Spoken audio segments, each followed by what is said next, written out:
Welcome back to the age of Napoleon, Wellington, and Sharp.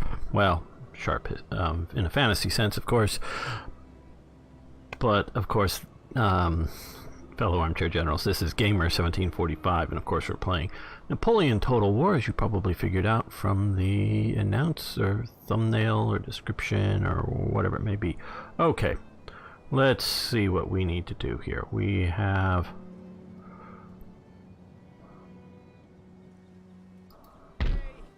these guys under siege. They'll get weaker. How are we doing down here?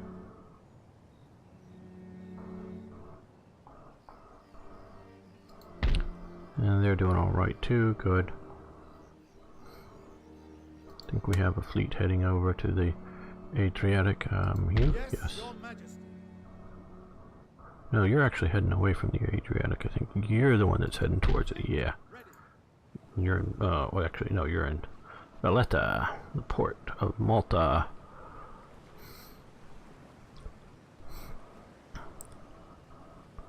Okay, we're going to try to get Berlin back for the Prussians. And of course, we're besieging Vienna, so I think we're going to end this turn. See what the French will do.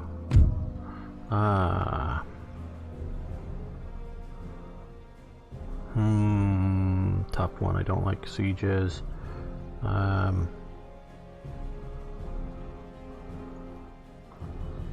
Okay, well, we'll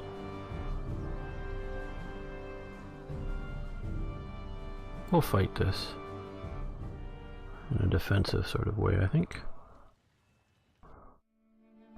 Yeah.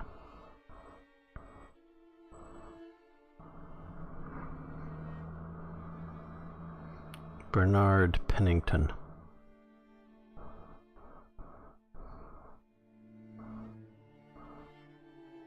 They've got artillery. With time to prepare, line in. Okay. They've got artillery and things. We do not. So we're going to use this terrain in between us and here.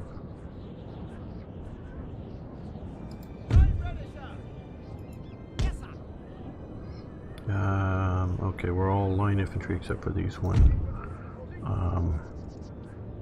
Light infantry, and then of course our horse.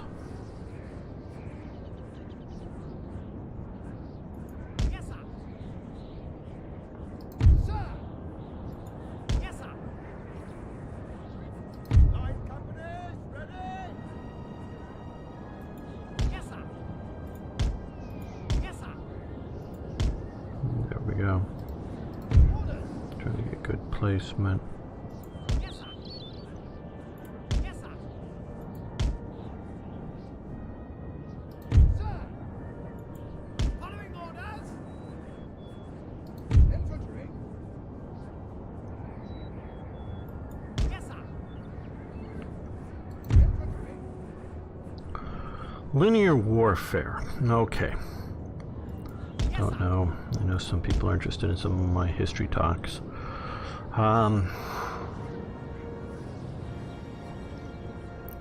There's a few reasons for this style of warfare. The main reason for this style of warfare are these guys, horsies. If you, I don't know if you've watched me play any of the Hold Fast Nations at War, the Napoleonic first-person shooter game. There really isn't, quite honestly, any good reason. They tried to organize some events where they try to organize people up like this, and that's what they sort of want to do.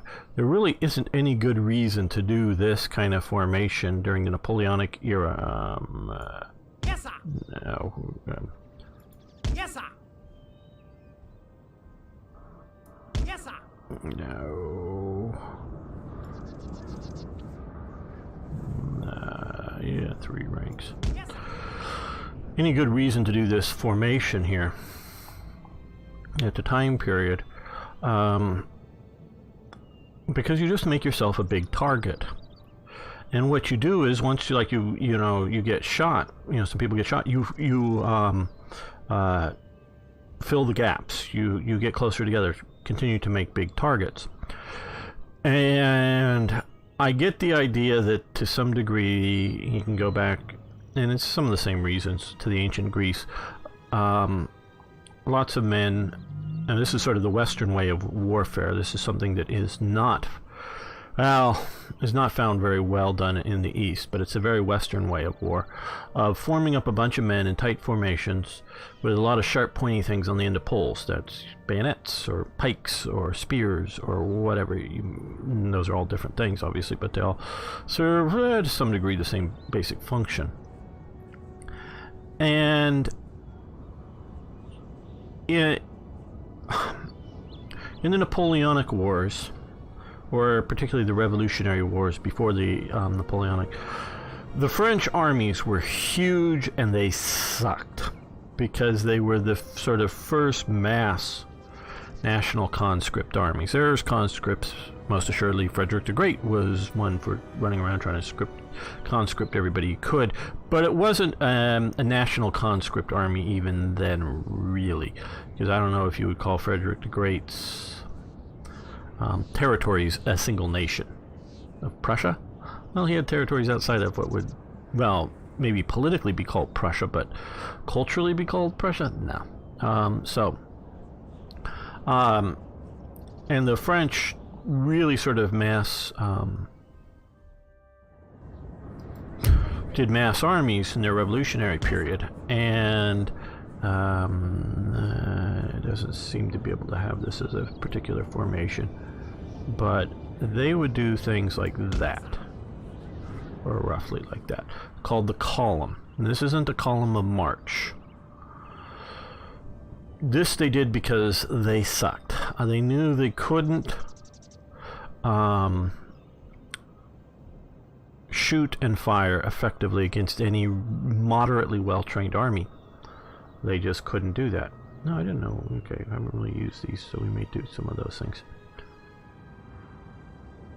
And so, well, that's because we're defending against the siege. Okay, that makes sense. So,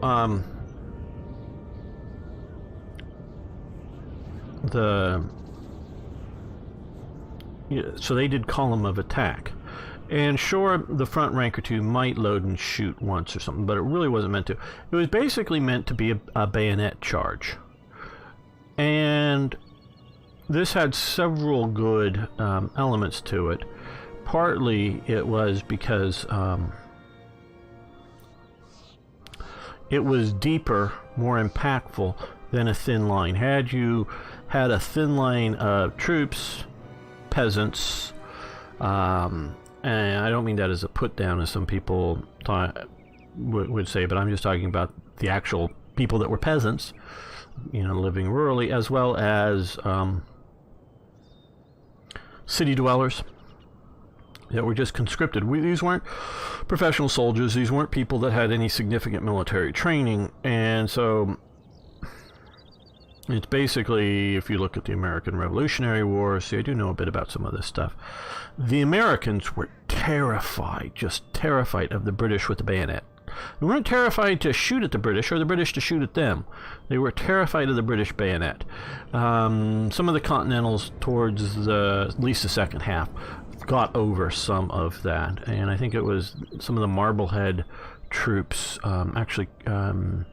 boatmen actually sort of carried pikes, maybe instead of some muskets, to be able to deal with it. Big 20-foot pikes to deal with the British bayonets, and they, that extra length was enough to do it. So a lot of non-military people were very, very scared of bayonets, and to the point is, a bayonet charge or a bayonet advance, they never got within bayonet sticky pointy range. The people just broke and ran. Maybe after an exchange, and just the exchange of fire a little bit, but just the idea that these people were going to come on through whatever you could shoot at them, were going to come on and stick you with a bayonet, they would run away. Well, the French peasants aren't particularly bold, or, well, they were somewhat motivated by their revolutionary zeal. And so, as you can sort of imagine, a line like this, sometimes 3 deep, sometimes 2 deep, depending on the army and the tactics, with a bunch of these things coming at you. Presume that these are facing each other. You know, a bunch of these things, and they would come at an impact. Now, the column had, and part of, the column is just this whole thing impacting. You could sort of imagine what that would do. But also, what was really sort of good about this column is we could sort of see it down here. Let's look at this. Okay, let's zoom in. Or zoom forward. Come forward, come on. I have a screen above my screen here, so if I move the mouse straight to the top, it just goes off the screen. Okay, you sort of see it here. You can't see what's going on at the front of this column. So these guys here are marching forward. The guys in the front are falling down dead because somebody's shooting at them. And so, and the guys at the front, whatever the front may be, maybe it's 2 rows of, or 2 ranks, as they would call it at the time, 2 ranks of infantry. The 2 front ranks of the infantry may be dead. They'd actually sort of, I think, put the standard more towards the center as opposed to the very front. But whoever's at the front are being pushed by the guys behind them. So they keep moving forward. And so this is really good to keep moving forward. But the British were some of the best trained in actually loading and shooting guns. Probably the best trained at loading and shooting their muskets of any army. Most armies during peacetime shot less than 30 rounds in a year, and did most of their training as dumb show, as they would say, meaning, go through all the steps of loading and shooting, but without actually putting a paper cartridge and, tearing it and, pouring the powder down and spitting the ball and doing that, the whole thing. They wouldn't actually do it. They just sort of go through the steps. Well, going through the steps is nice and it helps with rote memory, but it really isn't the same. And so the British might shoot 120 rounds in a year. Now, that's not very many rounds still. And part of the reason they could afford to do that, even with during peacetime particularly, the very low military budgets, is their army was relatively small. So everybody else is, we've got to have a big army because whoever it may be, the French, the Spanish, the Austrians, the Prussians, the Dutch, whoever, might be invading next week or tomorrow. So we've got to be ready. We've got to have an army. Where the British were like, oh, yeah, we're going to war. Oh, okay. Hey, guys, do we still have that thing called the army? Yeah. Oh, you got a few soldiers? Okay. Well, let's build an army. Okay, great. Yeah. And so, they'd be telling their allies, we'll be there next year or the year after and help you out. And of course, especially during the Napoleonic Wars, the British were great for helping their allies out. Hey, you want some gold? Because remember, the sinews of war is unlimited supplies of gold. So they would give gold and other money payments to their allies to keep them in the field and keep them functioning. And of course, and because the British through trade, had huge amounts of money. And you have to remember, even up to and through the Napoleonic wealth period, wealth was not necessarily determined by how much money you had. Wealth was often determined how much land you had, and not just square mile, but how much food it produced. And people were often paid and traded in food and other sorts of things. Yes, by the time we were getting around to the Napoleonic era, much more of a cash economy, most assuredly. But you could look even in Scotland, which I know a bit about, in the mid-18th century. People had money in parts of Scotland, but mostly they didn't spend it. It wasn't a spendable asset. They'd actually turn a lot of their, particularly silver coins, into buttons for their clothes. And if they really needed to spend money, I mean, literally, anything other than, and even pennies were outside of urban areas, pennies were fairly rare and significant money. And even that might have been turned into copper buttons. If they really needed to, so their clothes are sort of their bank. and they had lots of buttons on their clothes made out of silver. So if they really wanted to spend something, they would actually literally spend a button at times. And so you could see this is not normal sort of thing. Now you got to realize in rural Scotland, there isn't anything to go, there isn't stores to go buy things in. And so it was done in a barter trade type economy, and this is mid 18th century. Time goes on, Industrial Revolution, lots of Scots, I know particularly from the Highlands and other places, are moving into cities like Glasgow, and of course in cities like Glasgow it's money, and that's how Glasgow finally becomes a big city as opposed to just some little dinky town. For Scotland, a little dinky town. But okay, so back to this. So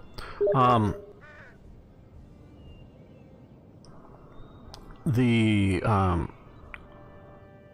column would move forward and advance, and oh boy, I wish I could remember the chant they would do, but they would chant. The British would stay silent, the French would chant, and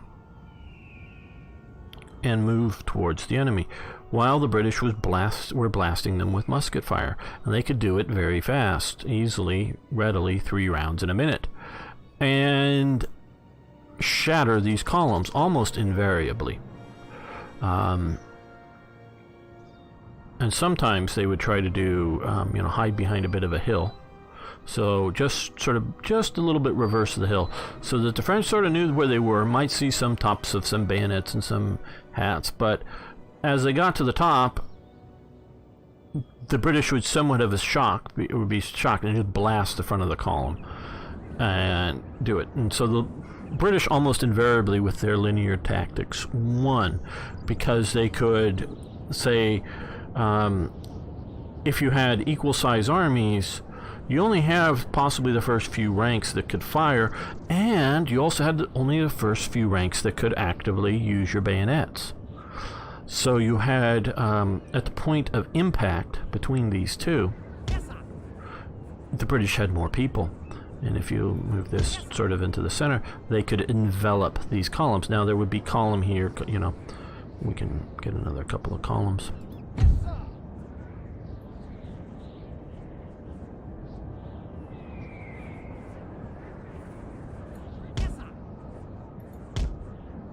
They would become, it wouldn't be quite like touching each other, right on each other, but they'd be like this, and they can sort of envelop. Now obviously if you can hit sort of in between, sometimes you were doing fairly well. And they would, generally speaking, the British would win, almost invariably win a battle like this. Now, like I say, this formation doesn't make sense except for these guys, because these guys, the rate of the horse, and I know I've read it, they can be like here, and then in the time it takes to fire once, they can be here. Okay? They can be right there, right on top of you. And so if you're not in a formation, they're going to cut you down. It just doesn't matter. They're just going to cut you down. If you're not in a tight formation, they're going to cut you down. The horse, I don't know how many of you know horses. I grew up around horses. There's this guy on Twitter and other places. He's sort of reenacting, revisiting historical sites that King Charles I visited, and he dresses up as King Charles I. It's really sort of interesting. Been sort of following it on Twitter. But he's also talking about other things that he's doing, sort of, not like what he had for lunch today, but which I find quite boring mostly, unless it's something super interesting. But it's like he's getting horse riding lessons. He's English, and obviously in there, so he didn't grow up around horses, and he's having a lesson. And I always find it funny that English people wear helmets while riding horses. Helmets? I can't imagine wearing a helmet and riding a horse. I mean, a hat, maybe, yeah, cowboy hat, sure, but need something more than a cowboy hat from riding a horse? You ride a cowboy hat and you fall off a horse, Cowboy hat's fairly stiff. It'll protect your head. It's just fine. But yeah, so I grew up around horses. My granddad had horses. Not that I rode every day or lived on. I mean, he had a ranch and he had horses, so I rode all. Oh well, I would ride multiple times in a year. You could easily go by 6 months or more without ever riding a horse, but then, and not necessarily riding much. And I'm not a good rider. Far from it. I can get on a horse and amble around and ride around and whatever, know how to do it, and the horse will do what I want it to do, basically. Not one of these guys who's going to jump fences and gallop all over the place. No, just sort of ride casually around and have fun with it. Yeah, I can do that fine. And so I grew up in it, but I sort of know the horse and know how the horse works. But the horse is a big sort of mass, and it's going to bash into you. So unless you have a lot of sharp, pointy things sticking out, and the horses are actually a fairly sensible animal, they're not going to ride into them. I mean, it's almost never. Now, so if you present a solid line to them, they aren't going to do anything. You know, they're going to shy away from you. And so what you would do is, maybe depending on the range, the front rank may blast you, but mostly they would, presumably, if you're looking at us here, they would kneel down and ground their musket, and with the bayonet on it sticking out sort of like a grounded pike, and just stay that way, and the two ranks behind them would do the shooting out at the horses and the horsemen. And of course, horses are big targets. You shoot a bunch of horses as they're, here, they start falling and coming down, and horses behind them start tripping. They're having to jump, and if there isn't the tripping, falling down dead horses, they aren't going to do much. Also, horses, when they see stuff like this, they're going to shy away from it, and so that's like, this horse is going to go this way. Doesn't matter where these horses are, it's just going to go that way, if you can, okay? And so this horse is also going to go that way because this horse just rammed into it and moved. A heavy cavalry soldiers, these guys are light, would have very heavy leather boots to keep their legs from being crushed by the other horse ramming into it when moving it at sort of close ranks at sort of speed mainly. And obviously, each guy would be wearing heavy, stiffened leather boots up around the knees kind of thing. You've probably seen them in that stuff, so that they, as these horses decide where they want to go and push, and so they would all, so this formation, half would go, if there was one major gap over here and a major gap over there, the other half would go here. And so they would be pushing. If a few fall dead, these horses would decide to, if they can't easily look to jump it, they would go to their right or left, no matter what the other horses around them would do. And so you can blast them apart. Now, you can't make, unless you have some sort of geographical feature, could be like a forest, that you could walk a horse through, but you can't ride them at any sort of speed. My dad again, horses are quite smart and they know their environment. My dad, when he was younger, had a bit more experience with horses, also working on some of the same ranch. They would use horses to go round up the cattle. And he tells this one story and the horse knows what it's doing, okay? Trust me, the horse knows that we're going to go round up cattle. And it's happy and fun, and it knows what it's going to do. And so the horse that he was on saw a cow out, or a steer or whatever, out there in sort of the brush, and, let's go get it. And so it goes to go round up the cow. And yeah, there's a tree in the way, it sees the tree. Bit sort of like this here tree, but with longer branches going out to either side. And the horse knew, Pip, I got the branch cleared just fine. Just don't raise my head too much. Didn't take into account my dad sitting on his back, because it doesn't take that into account. So my dad sees it. He's gonna come right into a big heavy branch. So he goes down, gets as low as he can on the back of the horse, and that branch just scrapes his back up, bloody through his clothing, however much, shirt, t-shirt, whatever. I think it was just a shirt and a t-shirt or something. It wasn't like any sort of leather vest or anything. So he's very sore and a bit scratched up. Nothing like needs like any stitches or anything, but a bit bloodied and scratched up. But the horse, knew that it was going to clear the tree. Doesn't think in the terms of will the rider clear the tree. So if you start running horses close in through even a fairly lightly wooded tree situation, they're going to do all kinds of things, like, oh, I'm not going to run smack into this tree, so I'm going to go to the left or to the right and into other horses, into other things. They're not going to see branches and rough bits of terrain to break their legs. Horses were originally much smaller animals. The Mongol horses are some of the closest to it. I think horses probably were naturally from the Asiatic steppes.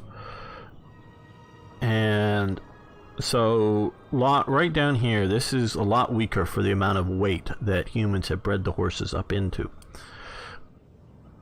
And so that's a very, very high risk area for a horse, and it knows it. So this kind of terrain is great. Something open, they can see, preferably, even if it's some like little gulf or hole or something like that they can see. It can sort of remember, and it knows how it's moving its feet to miss a small hazard like that. That's fine. It's stuff in the underbrush where it can't see that can trip up and mess up horses. So sure, horses you can walk while the rider's on its back, sort of walk through wooded terrain, but guys on the ground with long, sharp, pointy things or with a gun can easily shoot the riders off the back. So if you can effectively anchor your front line on the sides, and not there's something you can then go around, but you can't go around, you can do a line formation. Otherwise, you need to do this for units, and this is the famous square. I think there's only one documented case of a British square being broken by a French horse that wasn't already broken by like artillery slamming into it or infantry musketry, because again, you can see this whole rank coming up and shooting at just these guys, because only these guys can shoot back, are going to decimate the square. Yes, sir.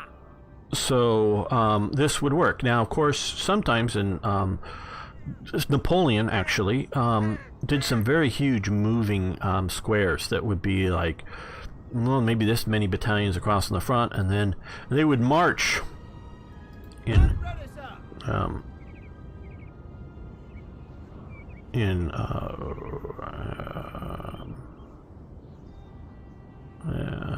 I guess it's more like that, or in columns of march, Yes, sir.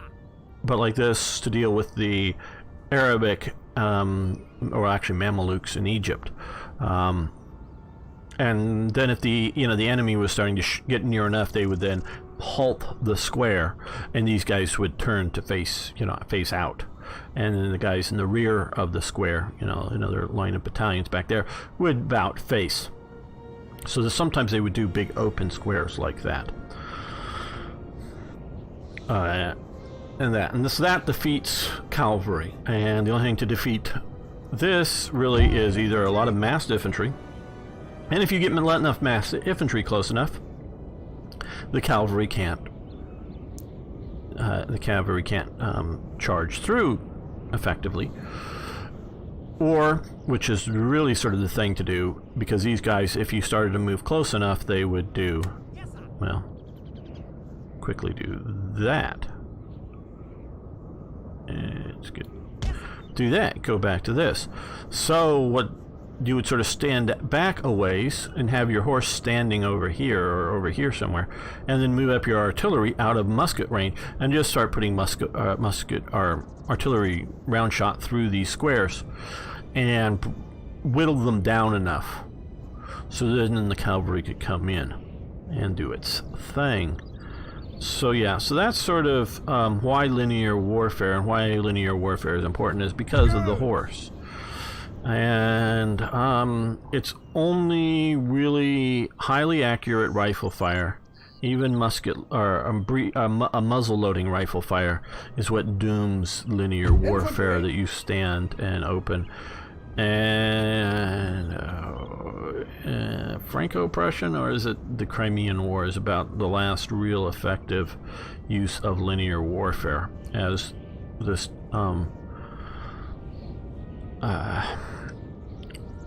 style goes. And of course, this is why you have such horrendously high casualty rates in the American Civil War, is because you now have accurate rifled muskets, and that they're muzzle loaders, and they're rifled, and we could get into why that works, why you can't do that readily here, because they can shoot really fast. And of course, you're starting to get more and more breech loading weapons.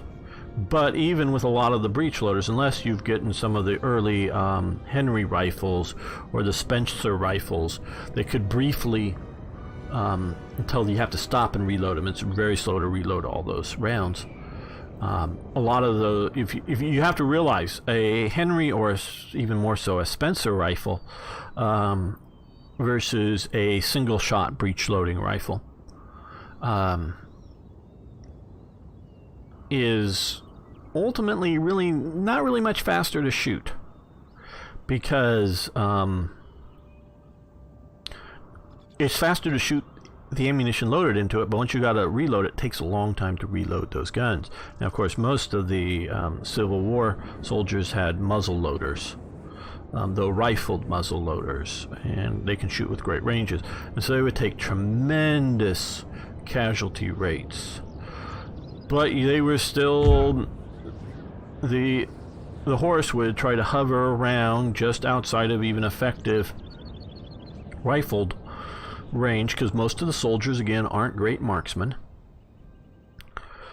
in the American Civil War, and so get them to all, fire a volley, and then several of these units would all just charge in, and that'd be it once you do it. And if there wasn't other things, that's why if you didn't keep formations and have bayonets to deal with it. So if you were spread out like these guys are dead to the horses.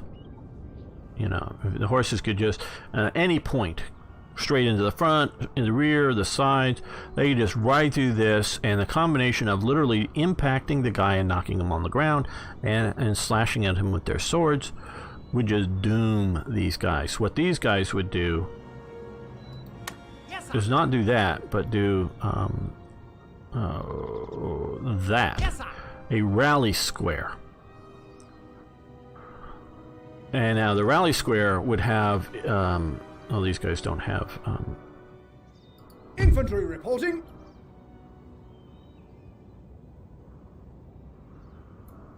They would have the flags actually in the center of it, and you would rally to the flag. Okay, that still isn't very square, is it? They do a rally square as just sort of an emergency thing, as as the horses were approaching. All of these formations would do that in an emergency if they got surprised by horses, instead of taking the time to form a proper square. And that would be an effective anti-horse, though it is very ineffective at shooting back at the horse, where this, you would have the front rank kneeling with the musket grounded, and the rear rank shooting, loading and shooting, that kind of thing. Well, I hope this was an interesting talk on 18th century tactics. Okay, now we will set up for our battle. Infantry reporting. Let's go to 3 ranks. Yes, sir. Left foot. Yes, sir. Yes, sir. You guys come up here. Yes, sir. Okay. Well, Line companies, ready? okay, that's pretty cool. So we can do one or the other.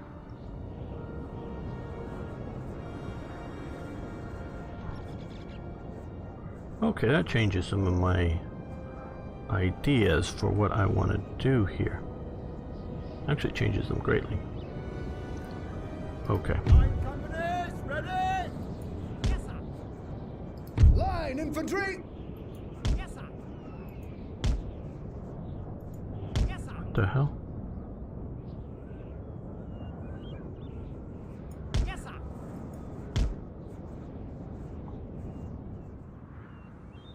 Yes, sir. Yes, sir. There we go. So these guys entrench themselves. Line ready, sir. These guys entrench themselves. Infantry. Yes, sir. Yes, sir. Yes, sir. These guys entrench themselves. Line companies, ready? Yes, sir. Entrenchment. See, that's a cool entrenchment. Now these guys. Line ready, sir.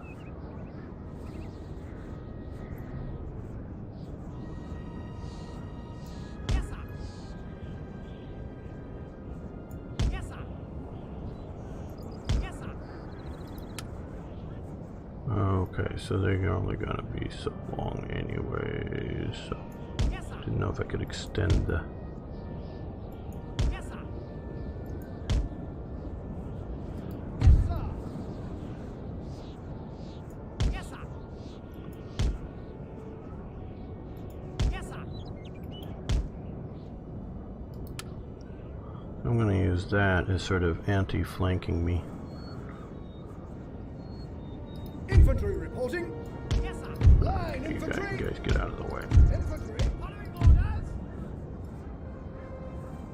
Yes, sir. Orders. Yes, sir. Line ready, sir. Yes, sir.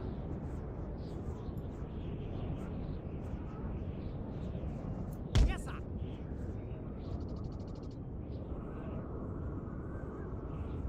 Okay, that's good.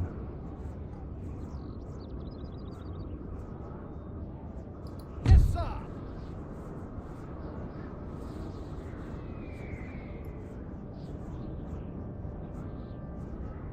Yes, sir. Yes, sir. There we go. Now, Yes, sir. you're the commander. Okay. Reporting. Yes, sir. You guys come there, try to give your command influence.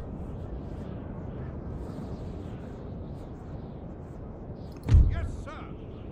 Yes, sir. Dragoons. Yes, sir.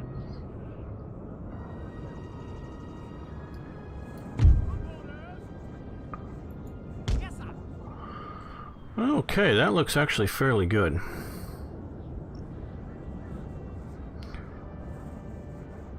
I'm just mostly wanting to use these guys.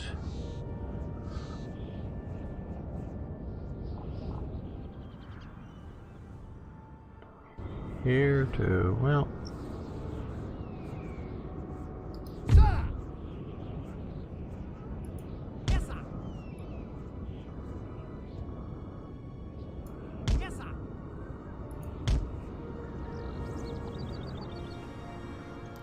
you're sort of covered by the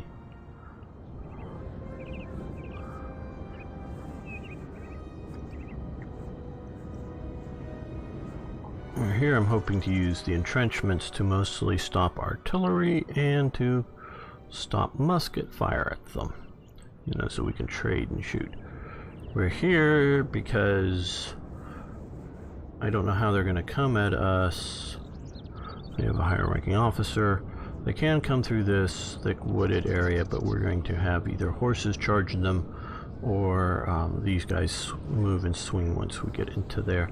I'm not planning on necessarily keeping my troops facing this way. I just sort of want to leave these Croix de Foix, or however you pronounce that, sharp pointy things on my flanks to keep horses from easily just running in, or even infantry units. And I'm putting my cavalry, my horse cavalry, sort of back here so that they can move around without hitting that, and I think we'll move you over to here. The flanks to move around the enemy's flanks as needed, or to protect our own. That sounds good. Okay. Grouped units can be set to one of seven. And I'm aware that there's going to be like 2 or 3 battalions showing up from some direction I'm not sure of as reinforcements. The AI seems, in this, they have a lot of artillery in this battle, seems to like to set their artillery at sort of first place, long range, and start shooting. And so the reason I was originally going to come back here was going to use this as the main artillery blocking firing position, but now that helps that, because I think they may be up here with some artillery. Yeah, all these guys. And shooting from the heights down here might do some damage, but we are a bit beyond protected. General Staff.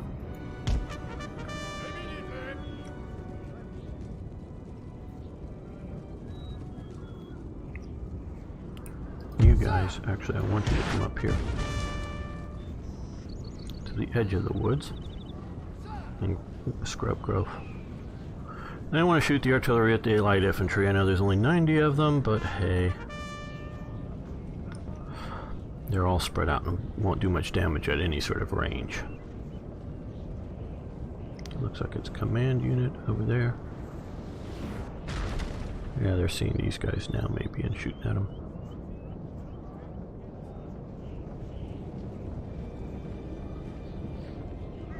Let's pick up speed.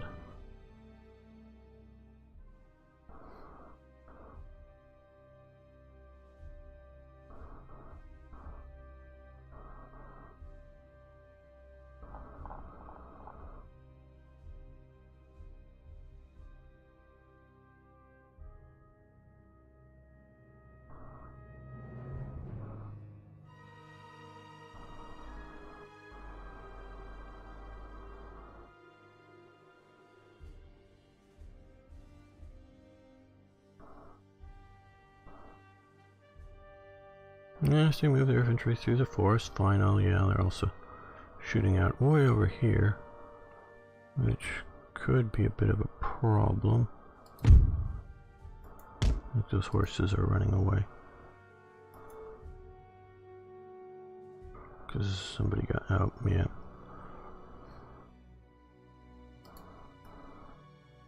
Let's do that instead of giving them long lines of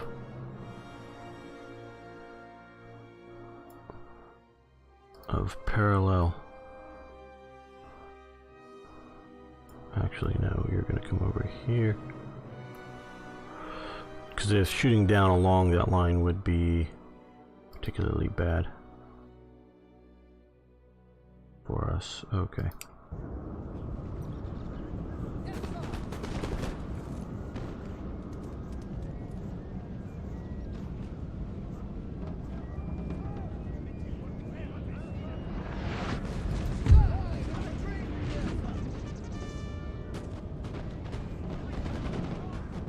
Okay, come on, get back. Can you run? General Staff.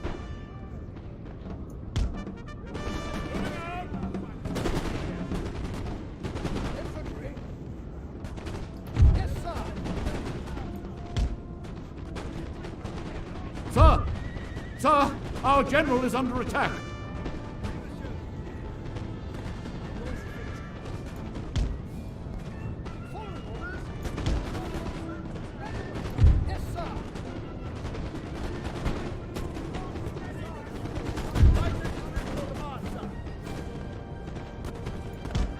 Face the right way.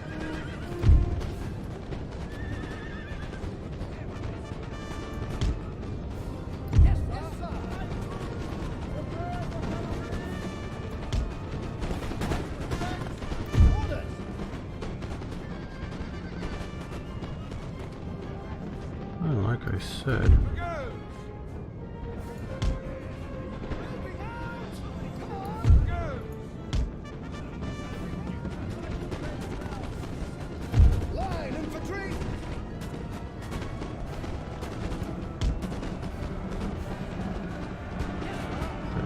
slowing us up a little bit more here.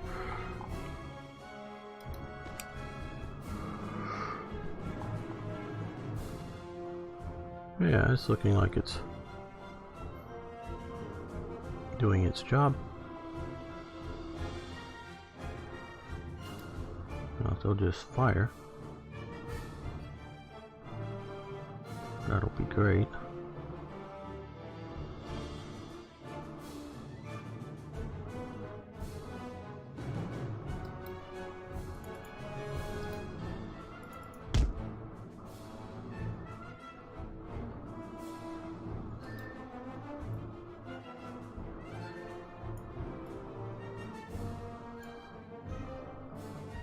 Okay, slowly forward.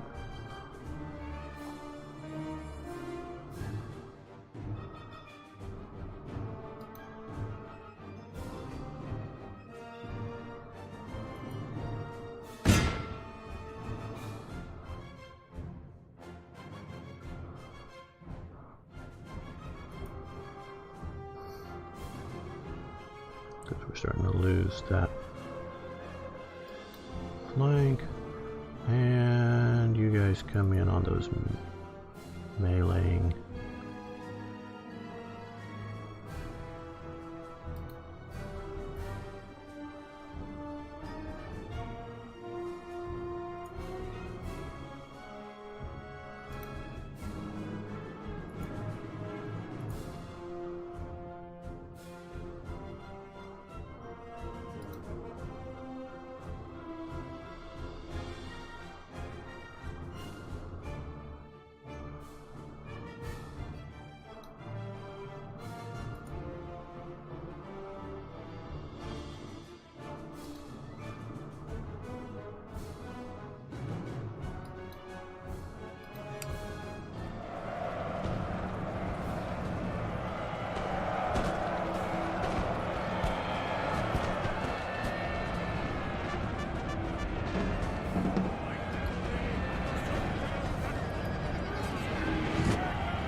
Oh no, no, no, no, no, you guys keep dealing with one of these guys. Forward. Line infantry! Our men are running, sir!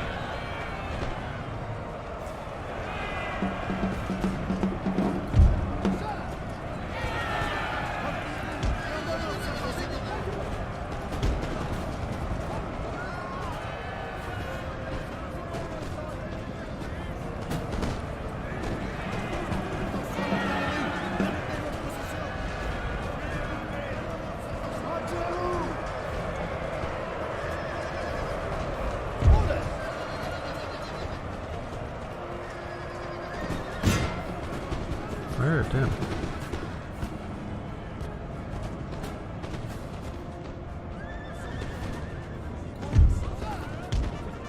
Go take those guys in the flank.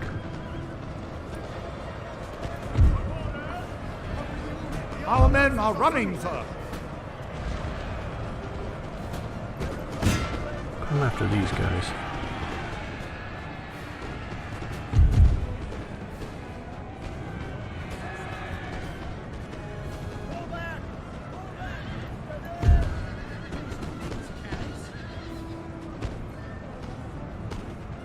Come back here.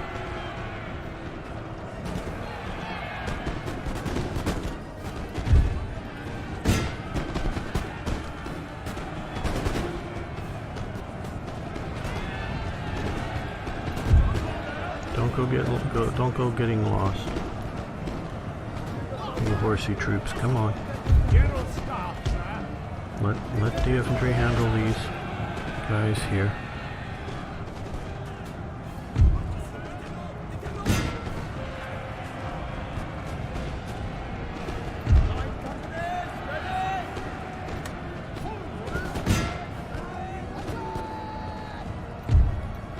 No, you come back to position here.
Okay, I'm fairly satisfied with this.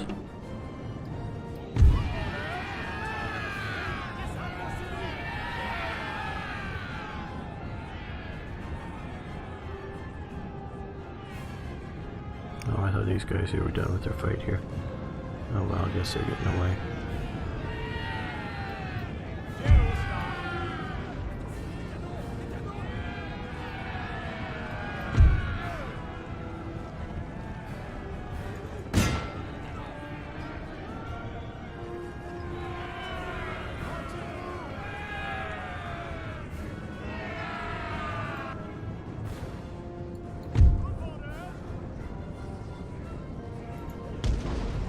Our men are running, sir. Uh-oh.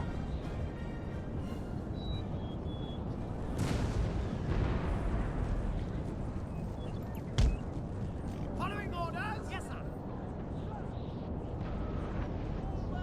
Yes, sir.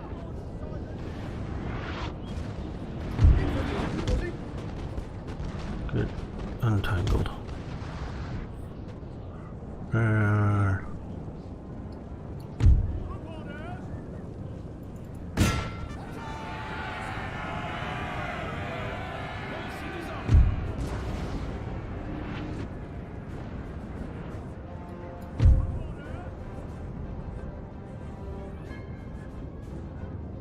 Uh-oh. Uh-oh, what are we facing here?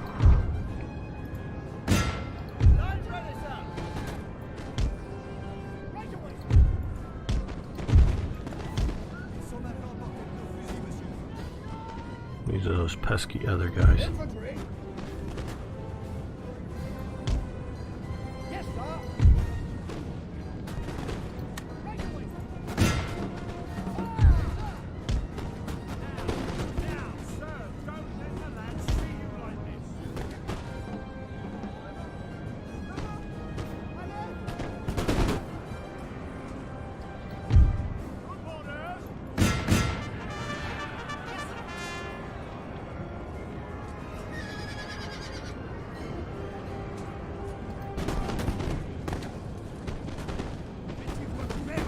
Glorious victory, sir, is soon to be yours.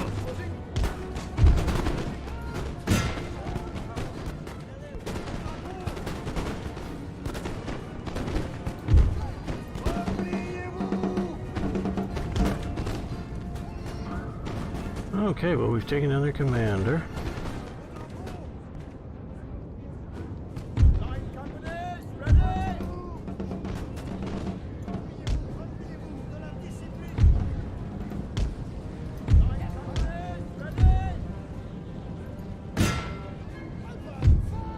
Okay, well, pretty good. Heroic victory. Costly, but still heroic victory. Well, I think we're in it because I talked a lot of in time. I hope it was enjoyable discussion of tech. Enjoyable discussion. well, I think we're going to end the episode here. Thanks so much for watching. Thanks for liking the videos. And if you haven't already, please subscribe to the channel. See you next time for more historical gaming.